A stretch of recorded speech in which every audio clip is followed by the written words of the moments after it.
आइए दोस्तों, हमारे यूट्यूब चैनल यस मास्टर में आपका स्वागत है। आज हम हल करेंगे प्रश्नावली 1.3। इसके पहले मैंने प्रश्नावली 1.1 प्रश्नावली 1.2 का पूरा संपूर्ण हल कर दिया है। आप उस वीडियो में जाकर देख सकते हैं।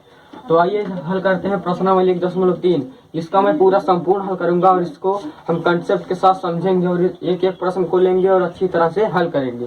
तो चलिए पहले सवाल को लेते हैं और कंसेप्ट के साथ समझते हैं और हल करते हैं। तो चलिए, पहला सवाल कहता क्या है? पहला सवाल कहता है सिद्ध कीजिए कि √5 एक अपरिमेय संख्या है। क्या कहता है कि सिद्ध कीजिए कि √5 एक अपरिमेय संख्या है।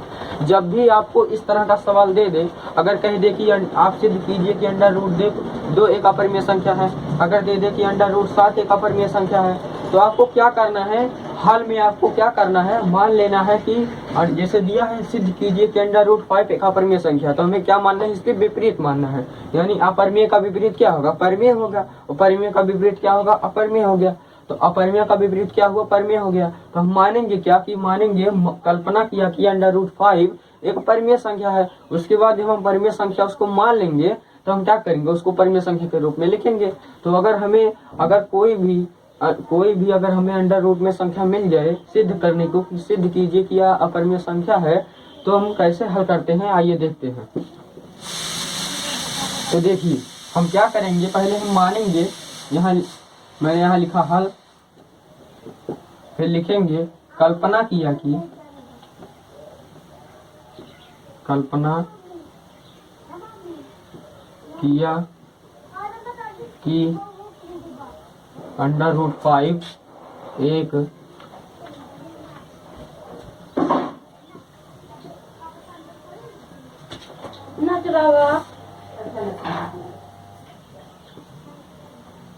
एक परिमेय संख्या है। तो हमने क्या माना कि कल्पना किया कि √5 एक परिमेय संख्या है। जब हमने मान लिया कि √5 एक परिमेय संख्या है, तो हमें परिमेय संख्या के रूप में लिखना होगा कि नहीं लिखना होगा? जब हमने इसको मान लिया कि √5 एक परिमेय संख्या है, तो हमें परिमेय संख्या के रूप में लिखना भी होगा। तो हम क्या लिखेंगे कि √5 बराबर क्या? p/q। क्या लिखेंगे? p/q। यानी परिमेय संख्या को किसके रूप में लिखते हैं? p/q के रूप में। तो हम क्या लिखेंगे कि q बराबर क्या नहीं होना चाहिए? q बराबर 0 नहीं होना चाहिए। और pq का मासा क्या होना चाहिए? 1 होना चाहिए। यानी pq क्या होती है? अभाज्य संख्या होती है। तो हम यहाँ लिखेंगे कि जहाँ p और q एक पूर्णांक है। क्या है? एक पूर्णांक है। पहले तो एक p/q, यानी p और q क्या है? एक पूर्णांक है। तो हम यहाँ लिखेंगे p और q क्या है? एक पूर्णांक है। फिर लिखेंगे एवं p और q अभाज्य संख्या है। क्या लिखेंगे?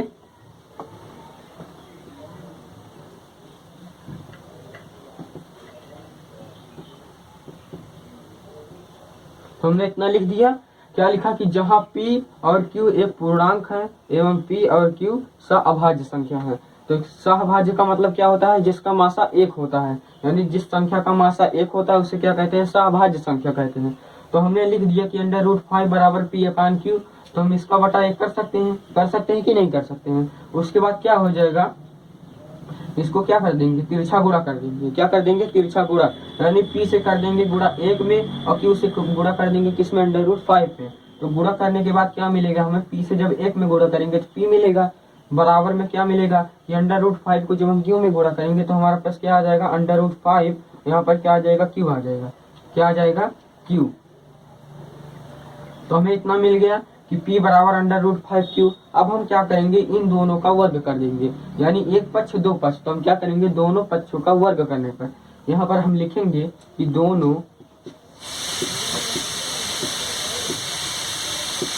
पक्षों का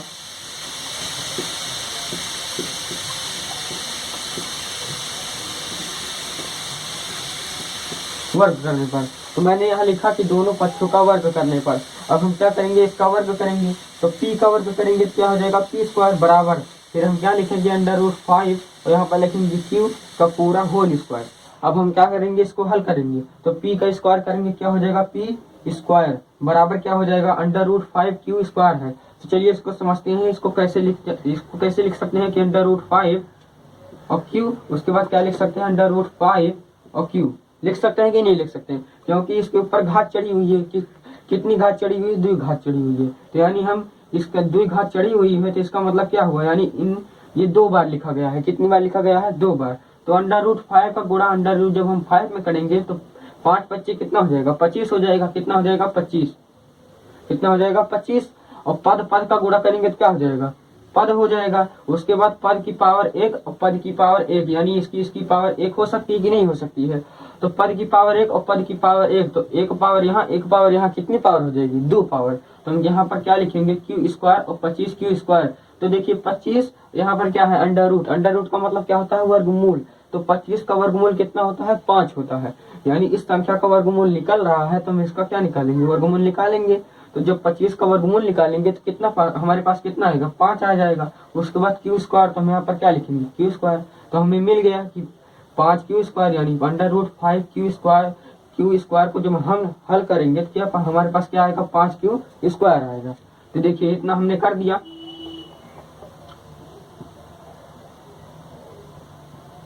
इसको आप ऐसे लिख सकते हैं कि हमने इसको कैसे किया है। तो 5 q² हो गया। अब हम क्या करेंगे? अब यहाँ पर हम कुछ मान रखेंगे। क्या रखेंगे? कुछ मान रखेंगे। तो इसको मिटाएंगे, फिर उसके बाद अगले पेज में इसको लिखेंगे। तो देखिए यहाँ से इसको मिटा देते हैं।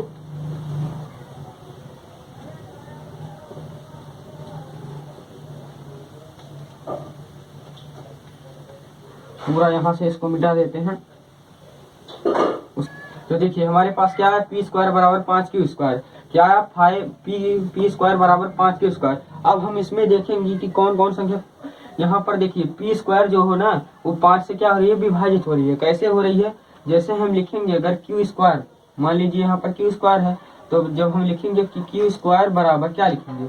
q² बराबर लिखेंगे जब हम q² बराबर हमारे पास क्या हो जाएगा? p² और बटे में, यानी q² से 5 क्या कर रहा है? गुणा कर रहा है। तो जब ये बराबर के इधर जाएगा तो क्या करेगा? ये भाग करेगा। तो यानी जो p² है वो 5 से क्या हो रहा है? विभाजित हो रहा है। विभाजित हो रहा है। विभाजित होने का मतलब कट रहा है। और जो p है ना, वो 5 से भी विभाजित हो रहा है। यानी ये संख्या इससे विभाजित हो रही है, ये संख्या इससे विभाजित हो रही है, और ये संख्या इससे विभाजित हो रही है। यानी विभाजित का मतलब भाग हो रही है, यानी कट रही है। तो ये संख्या इससे विभाजित हो रही है, संख्या इससे विभाजित हो रही है। तो हम यहाँ पर लिख सकते हैं। तो हम यहाँ पर क्या लिखेंगे? यहाँ पर हम ब्रैकेट में लिखेंगे कि जहां यहाँ लिखेंगे जहां p 5 से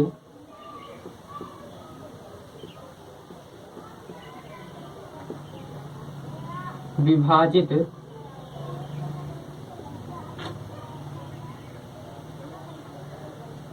हो रही है। हमने क्या लिखा कि जहां p 5 से विभाजित हो रही है, फिर 5 भी p से विभाजित हो रहा है। यानी जब p 5 से विभाजित हो रहा है तो 5 तो भी p से विभाजित होगा। तो हम यहाँ लिखेंगे कि 5 भी p से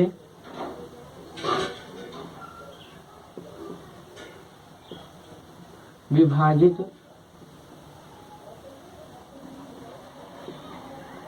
तो हो रही है। हमने लिख दिया कि जो संख्याएं विभाजित हो रही थी हमने लिख दिया। अब हम क्या करेंगे? तो p² बराबर क्या है? 5 q²। तो हम यहाँ लिखेंगे कि p² बराबर क्या? 5 q²। 5 q²। अब हम इसको मिटा देते हैं।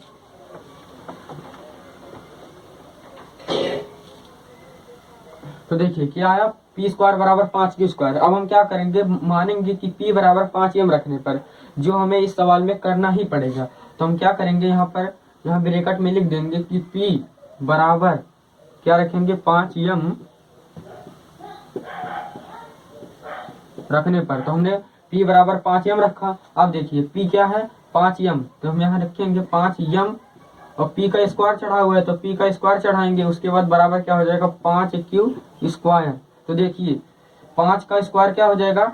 25। कितना हो जाएगा? 25m² बराबर क्या हो जाएगा? 5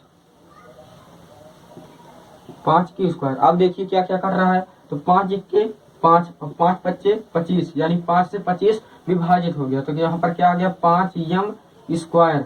उसके बाद बराबर हमारे पास क्या आ गया क्यू स्क्वायर। तो हमें क्या मिला 5m स्क्वायर बराबर क्यू स्क्वायर। क्या मिल गया 5m स्क्वायर बराबर क्यू स्क्वायर। अब देखिए यहाँ पर जो क्यू है ना वो 5 से विभाजित हो रहा है। कैसे हो रहा है, जब हम इसको लिखेंगे उसी तरह से m स्क्वायर बराबर क्या हो जाएगा हमारे पास क्यू स्क्वायर, और बटे में यहाँ m स्क्वायर से 5 क्या कर रहा है गुणा कर रहा है। उसके बाद जब बराबर के उधर जाएगा तो क्या करेगा भाग करेगा। यहाँ पर क्या हो जाएगा 5।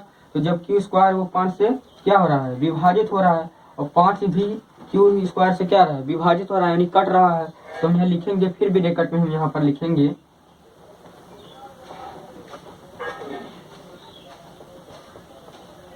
यहाँ लिखेंगे ब्रैकेट में जहां 5 क्यू से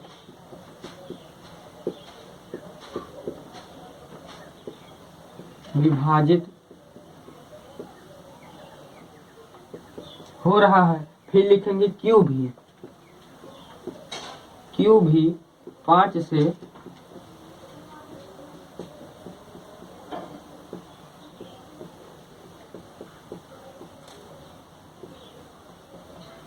हो रहा है। तो हमने लिखा जहां 5 क्यू से विभाजित हो रहा है और क्यू भी 5 से विभाजित हो रहा है। तो देखिए विभाजित हो तो रहा है, लेकिन यहाँ पर विभाजित होने के बाद हमारे पास एक बच रहा है नहीं बच रहा है। विभाजित होने के बाद संख्या वही रह जा रही है। अगर हम विभाजित करते हैं तो हमारे पास क्या मिलता है क्यू स्क्वायर बटे 5, यानी इसका मासा जो है ना, इसको मान लीजिए समीकरण 1, मतलब समीकरण इसको मान लीजिए 2, इसको मान लीजिए समीकरण 2। और मैंने जब वो वाला समीकरण बनाया था जो आया था हमारे पास, क्या आया था वो आया था हमारे पास, हाँ ये वाला देखिए पी स्क्वायर बराबर 5 क्यू स्क्वायर। तो इसको मान लीजिए समीकरण 1, पी स्क्वायर बराबर 5 क्यू स्क्वायर, इसको मान लीजिए समीकरण 1, इसको मान लीजिए समीकरण 2। तो समीकरण 1 में आप देखेंगे कि इसका मासा जो आ रहा था क्या आ रहा था 5 आ रहा था, इसका मासा क्या आ रहा था, इसका भी मासा क्या आ रहा है 5 आ रहा है। यानी हमने दोनों समीकरणों में देखा कि मासा इसका क्या आ रहा है 5 आ रहा है। तो परिमेय संख्या की कंडीशन क्या होती है कि जिसका मासा 1 आता है वो क्या होती है परिमेय संख्या, यानी जो सहभाज्य संख्या होती है वो क्या होती है परिमेय संख्या होती है। तो हमने देखा कि दोनों समीकरणों में इसका मासा जो है वो कितना आ रहा है 5 आ रहा है। यानी जब विभाजित हो रही है तो विभाजित तो हो नहीं रही है सिर्फ, यानी अंश बटे हर में है तो यानी विभाजित तो हो ही रही है, लेकिन विभाजित नहीं हो रही है तो मासा इसका क्या आ रहा है 5 आ रहा है। तो यानी दोनों समीकरणों में जब मासा 5 आ रहा है तो हम ये अपरिमेय संख्या ही है। जब इसका मासा 1 आता तो ये क्या होती परिमेय संख्या होती, और जब इसका मासा 5 आ रहा है तो ये क्या है अपरिमेय संख्या है। तो हम यहाँ लिखेंगे इसको मिटाने के बाद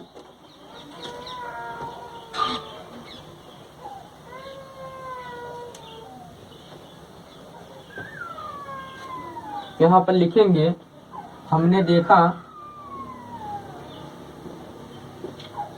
यहाँ पर लिखेंगे हमने देखा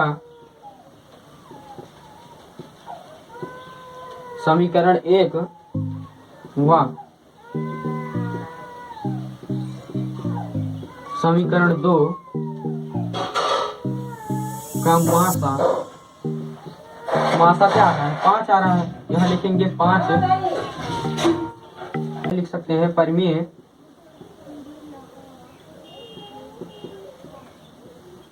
संख्या आने की शर्त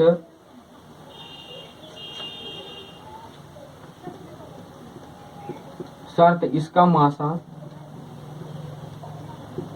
1 आना चाहिए।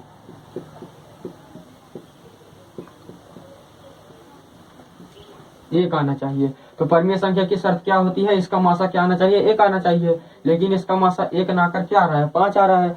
तो हम लिखेंगे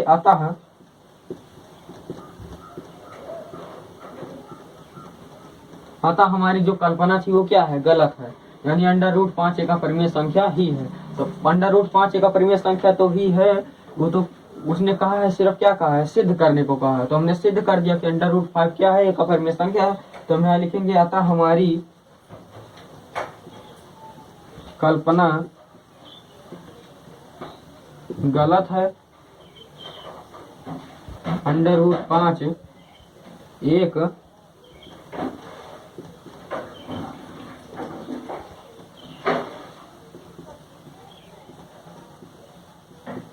अपरिमेय संख्या है। तो हमने लिखा था हमारी कल्पना गलत है, √5 क्या है, एक अपरिमेय संख्या है। तो हमने सिद्ध कर दिया। अब लेते हैं दूसरा प्रश्न।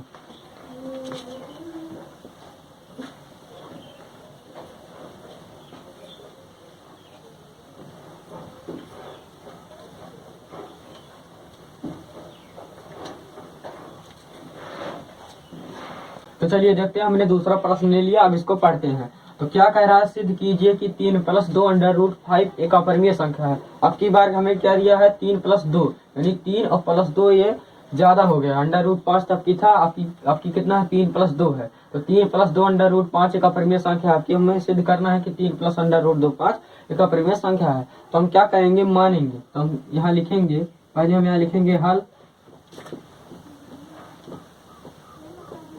यहाँ लिखेंगे कल्पना किया कि 3 + 2 √5 एक क्या है, परिमेय संख्या है।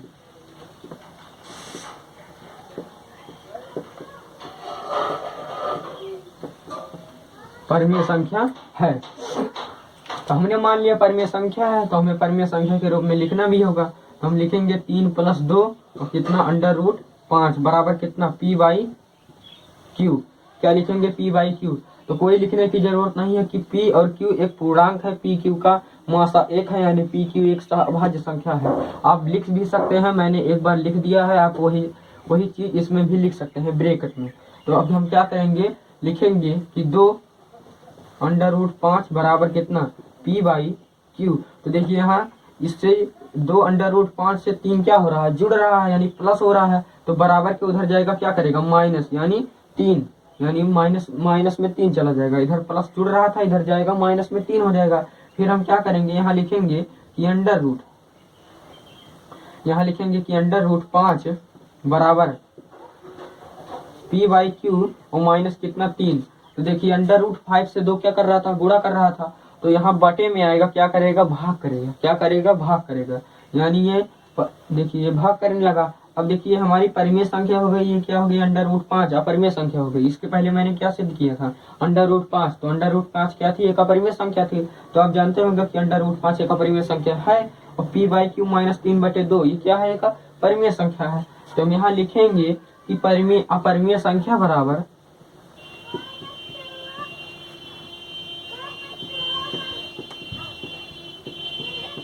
अपरिमेय संख्या बराबर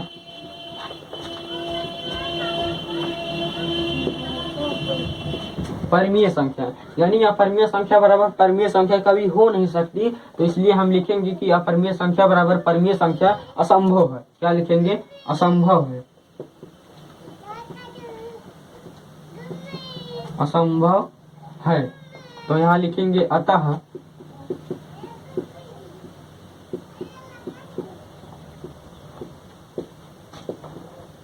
हमारी कल्पना गलत है।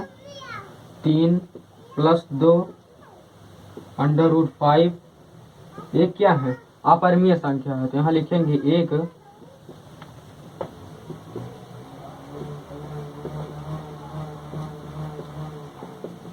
तो हमने लिख दिया कि अपरिमेय संख्या बराबर परिमेय संख्या असंभव है, यानी कभी भी अपरिमेय संख्या बराबर परिमेय संख्या नहीं हो सकती है। ये अगर इधर आ जाता परिमेय संख्या, उधर हो जाती है अपरिमेय संख्या, तब भी नहीं होता, क्योंकि अपरिमेय संख्या बराबर परिमेय संख्या कभी नहीं हो सकता। तो हमने लिखा अपरिमेय संख्या बराबर परिमेय संख्या असंभव है, अतः हमारी कल्पना गलत है। 3 + 2 √5 एक अपरिमेय संख्या ही है। तो दूसरा प्रश्न भी सिद्ध हो चुका। अब चलते हैं तीसरा प्रश्न।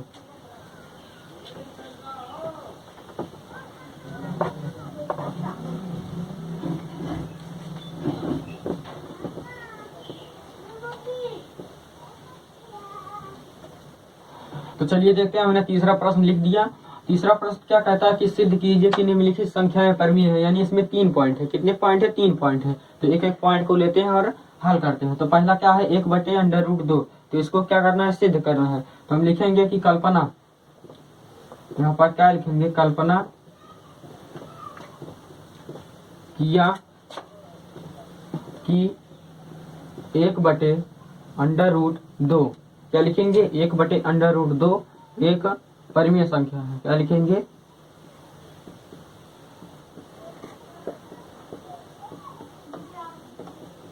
परिमेय संख्या। तो हमने माना कि कल्पना किया कि 1/√2 एक परिमेय संख्या है। तो परिमेय संख्या जब इसको मान लिया तो परिमेय संख्या के रूप में लिखना भी होगा। तो क्या करेंगे?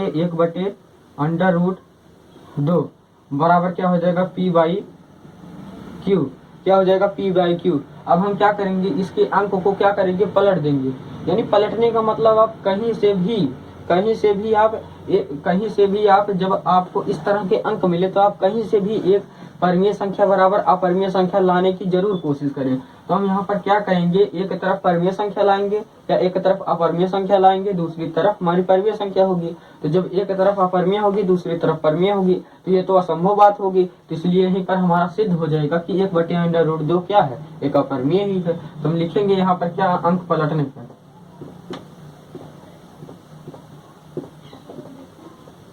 अंक पलटने पर। तो अंक पलटने पर क्या हो जाएगा? इसी का अंक पलटेंगे, इसका नहीं, क्योंकि ये तो P/Q या तो परिमेय संख्या के रूप में ही है। तो इसको हम लिखेंगे क्या? 1/√2 है। तो इसको क्या करेंगे? √2। तो एक इसका बटा 1 कर देंगे तो इसका मतलब कोई है नहीं। तो यहाँ पर क्या हो जाएगा? P/Q। तो फिर वही बात आई कि ये परिमेय संख्या है, ये क्या है? परिमेय संख्या है। तो यहाँ पर हम लिखेंगे, क्या लिखेंगे? कि अपरिमेय।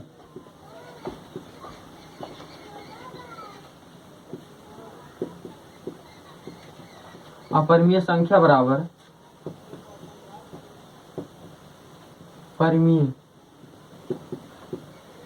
परिमेय संख्या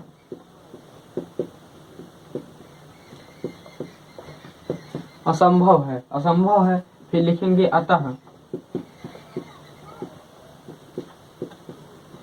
हमारी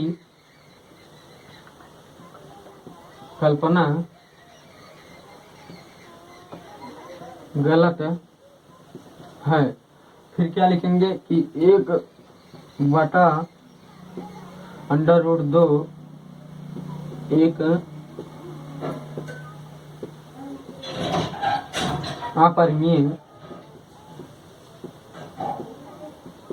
संख्या है। तो हमने लिख दिया कि अतः हमारी कल्पना गलत है।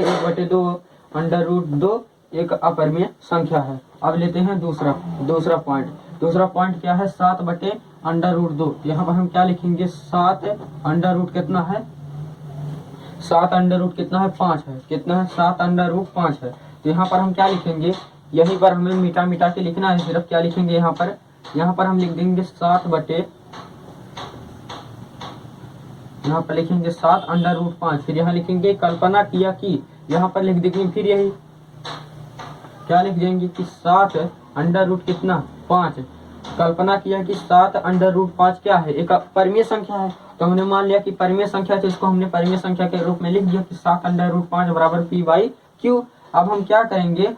कि यहीं पर अंक नहीं, इसको पलटेंगे। फिर क्या करेंगे? हम सीधा इसको हल कर देंगे कि यहाँ पर क्या है? यहाँ पर लिखेंगे कि √5 बराबर P/, कितना? Q है। तो 7, यानी इससे ये क्या कर रहा है? गुणा कर रहा है। यहाँ पर आएगा, क्या करेगा? भाग करेगा। क्या करेगा? भाग करेगा। ये हमारी क्या हो गई? अपरिमेय संख्या। ये हमारी क्या हो गई? परिमेय संख्या। फिर वही बात आई, अपरिमेय संख्या बराबर परिमेय संख्या असंभव है। तो ये हमारी परिमेय संख्या है, ये हमारी अपरिमेय संख्या है। ये हमारी क्या है? परिमेय संख्या है। ये तो असंभव है, अतः हमारी कल्पना गलत है। यहाँ पर 1/√2 है। यहाँ पर हम क्या लिख देंगे? यहाँ पर हम लिख देंगे 7 कितना? 5 एक अपरिमेय संख्या है। फिर हमारा सिद्ध हो गया, हमारा दूसरा पॉइंट भी सिद्ध हो गया। अब इसी तरह से तीसरा पॉइंट सिद्ध होगा। तीसरा पॉइंट क्या है? तीसरा पॉइंट है 6 प्लस कितना? कितना है? 2। 6 प्लस √2 है। फिर हम यहीं पर लिख देंगे कितना? यहीं पर हम लिख देंगे 6 प्लस कितना? √2 एक परिमेय संख्या है। तो जब इसको परिमेय संख्या मान लिया तो इसको परिमेय संख्या के रूप में लिख देते हैं। लिख देंगे 6 प्लस कितना? 2। 6 प्लस √2। अब हम क्या करेंगे? यहीं पर फिर लिख देंगे, यहाँ पर लिखेंगे कि √2 बराबर कितना? P/, कितना? Q। और माइनस ये इधर ये कर रहा है, जुड़ रहा है। इधर जाएगा, क्या करेगा? माइनस होगा, यानी घटेगा। तो माइनस में 6। फिर वही बात है कि ये परिमेय संख्या, ये परिमेय संख्या है। ये फिर हो गया हमारा अपरिमेय संख्या बराबर परिमेय संख्या असंभव है, अतः हमारी कल्पना गलत है। 7 एक अपरिमेय संख्या है। 7 नहीं, यहाँ पर हम क्या लिखेंगे? 6 कितना है? 6 प्लस है, उसके बाद कितना है? √2। यहाँ पर लिख देंगे 6 + √2 एक अपरिमेय संख्या है। लीजिए हम प्रश्नावली 1.3 में कितने सवाल थे? 3 प्रश्न थे। तीनों प्रश्न को हमने हल कर दिया। तब तक के लिए धन्यवाद। अब मिलते हैं प्रश्नावली 1.4 के साथ।